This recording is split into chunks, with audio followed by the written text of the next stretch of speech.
So everybody please welcome Chris to the stage for his very first time.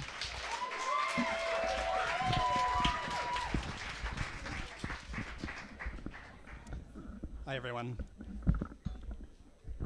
So my story is it's focused on my mother, and it's about running away.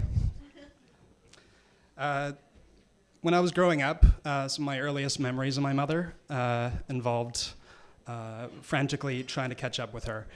She would take me from mall to mall looking for bargains and sales, and it got to a point where I actually got really frustrated to the point where I would just stay in the car for about a few hours just so I could just rest and not have to deal with the crowds and the constant pacing from back and forth. And what happens with that is that I kind of externalized this frustration into a dislike for malls. So I basically tried to avoid any sort of activity that involved shopping. So basically I got my mother to buy all my clothes and stuff like that. This basically, I got exhausted from that, and over time, what happened is that this manifested into a dislike for that. And as I grew up and as I became more aware of my surroundings, what happened is that as the mall culture grew in Cambridge, it became more ubiquitous there, and I felt that what I wanted to do basically was to escape from that. And so as I grew up and became more mature, knowing what I wanted to do, I actually saw Toronto as this destination for me. Even though that's where my mother came from, but that's a side point. And what happened is that I saw education as a good means of accomplishing this. So I enrolled in university, got accepted at York, and actually what happened is the second year of university, I heard about this unique opportunity to actually study in Russia for 3 months of the year during summer. And so I was just really filled with this desire for adventure and independence, and so I couldn't resist that opportunity. My parents tearfully supported me, so they were able to provide material supports and transportation and they actually gave me this card. In the card it said "Life is a Trip," and I had a picture of a kid kind of pulling along a car with him. I thought it was cute, and it kind of resonated with me. So I crossed the Atlantic, and I didn't really have a thought of looking back. Moscow was a city layered in history and contradictions, from SARS to the Bolsheviks to oligarch capitalists. The city really screamed revolution, really. And what struck me the most was that in Russia, especially in Moscow, there was a monopolization of public space there, of advertisements. There'd be billboards stacked upon one another along the roads to the point where you'd see more billboards than anything else than the road, for example. And I just wondered about the safety implications on that. It wasn't long before I met up with my colleagues, and one of our first destinations actually was the Kremlin. And there, SARS, Soviet state museums kind of clashed with Orthodox churches, and there's one particular building that was just across from Red Square that I took a fancy to. And at first I thought it was a government building, but apparently it turned out to be a commercial center. What I discovered was that the oligarchs actually took this building and filled all the stores with tourist-friendly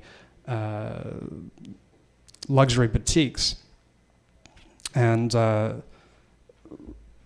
didn't really care to venture in there, but what I saw was that it really exemplified the changes that were happening in Russia, that it turned into this essentially a mall. And so I didn't particularly fancy that. I wanted to escape from that. And what I saw, while I was enchanted with the ancient aesthetic of the city itself, I was kind of appalled by that crass commercialism that was going on there. And one particular stark image that I found was that amongst this sheer opulence of the city, I would also see elderly women sifting through trash for the next meal. And so I was happy to leave, and we did within the next couple of days to a place called Syktyvkar. That was about a 24-hour train ride. And there I spent a month learning the language and just taking in the local ambience. And that involved copious amounts of vodka. And unfortunately, that led to a particular incident where I lost my passport and visa. It actually got destroyed.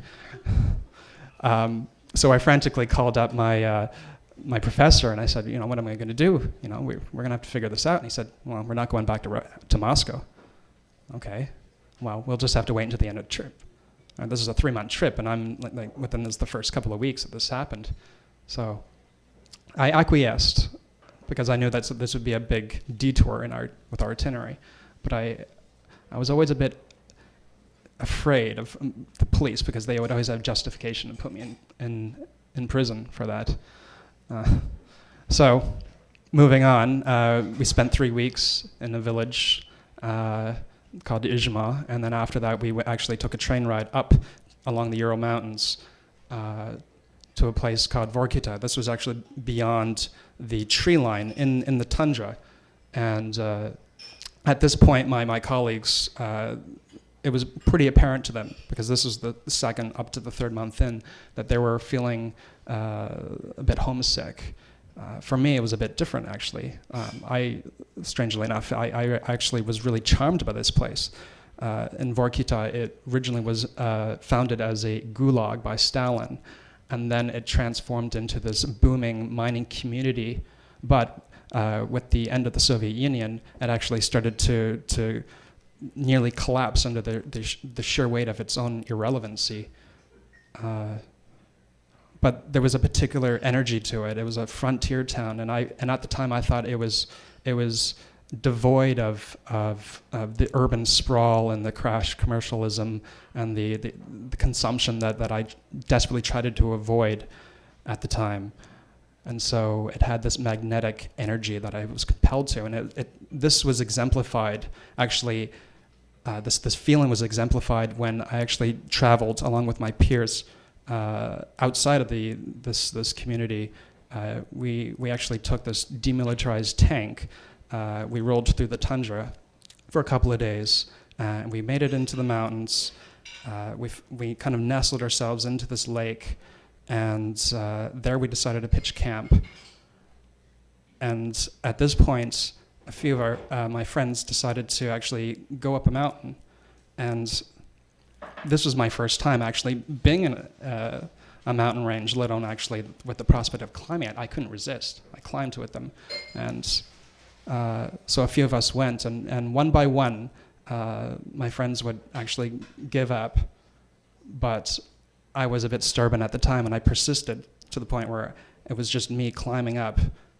And I went past the cloud line to what I perceived to be the summit, and there, completely alone in this really surreal environment, because I couldn't see 15 feet in front of me, and there were rocks and everything like that. So I just sat down and kind of meditated there. Never meditated before.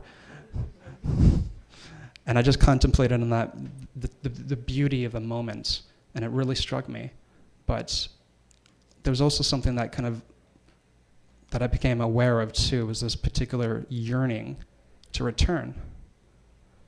So I went back, gradually reassembled with my peers on the tank, back to Vorkita, and before we knew it, we're in Moscow.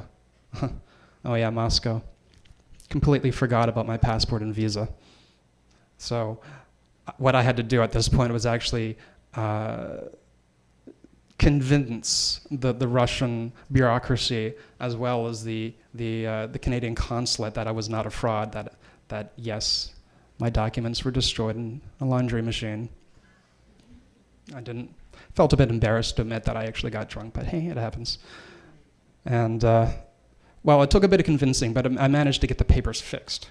Great. So my professor decides, okay, we'll take a cab and we'll take you to the airport. Great. I have all my things. My professor says adieu, and then I'm about to get processed, and then I'm told, oh, sorry, you know what? Your airline is actually in a different airport now. We've moved. It's on the other side of the city. Okay. Well, I have 3 hours until my flight, and I think, okay, it's still possible. I can go to the correct airport. There's only one cab driver there. And he looks a bit shady. But now I'm getting desperate. Because I actually tried calling the hostel where I stayed. They only spoke Russian, and I couldn't get through to them. So I had no way of getting hold of my colleagues. And so I felt that this is the only possible thing that I could do was to actually get in the cab with this guy. $100 was the agreed, 100 American, I should say, is the agreed price.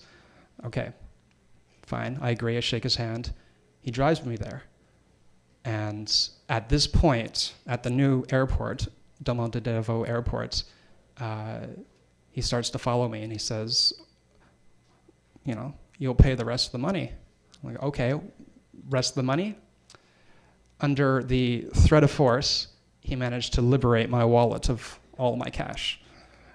And then he proceeded to take me to the ATM where he would withdraw the remaining money. I thought at this point, okay, I'll play along with this, knowing that I had about $2 in my savings account and my Visa was maxed. He would get nothing. And at this time, luckily, there was a guard who was with me, who managed to take notice of the event, and he knew that something was up. So he actually confronted us, and I shook the hand of the taxi driver, and that was it. I never saw him again. So I went through the process again. I went to customs, and then they promptly told me, oh, by the way, these papers that you have, they're not properly processed. Sorry, you're going to have to get this sorted out at consulate. And on top of that, the airline, BA, told me that they wouldn't honor my fare if I decided to take the flight the next day. It would have to be on this day, which was not possible. So I felt, at this moment, really devastated, literally abandoned at the airport. I had no idea what to do. And the prospect of me begging on the streets came to my mind. But I managed to gather my wits and negotiate with one of the cab drivers there, a new one. And I told him that this is my situation. I need to get back to my hostel. And I was using my broken Russian, but somehow I managed to communicate with him. And I did all this, and I agreed upon a price with the cash that I actually stored in my sock. I actually had some emergency cash there. And so, yes, I was able to get to the hostel. And at that point, I felt really exhausted. And at that point, I actually gave my mother a call. And, yeah, tears were exchanged at that point. And through this process, with my mother, working with her, we were actually able to navigate the system. And the next day, I was on a flight home.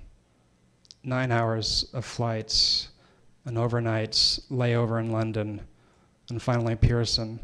That's where I met my family, a bit disheveled, unshaven. But it was really nice to see them. I felt like I had grown at that moment, and at that time I felt that I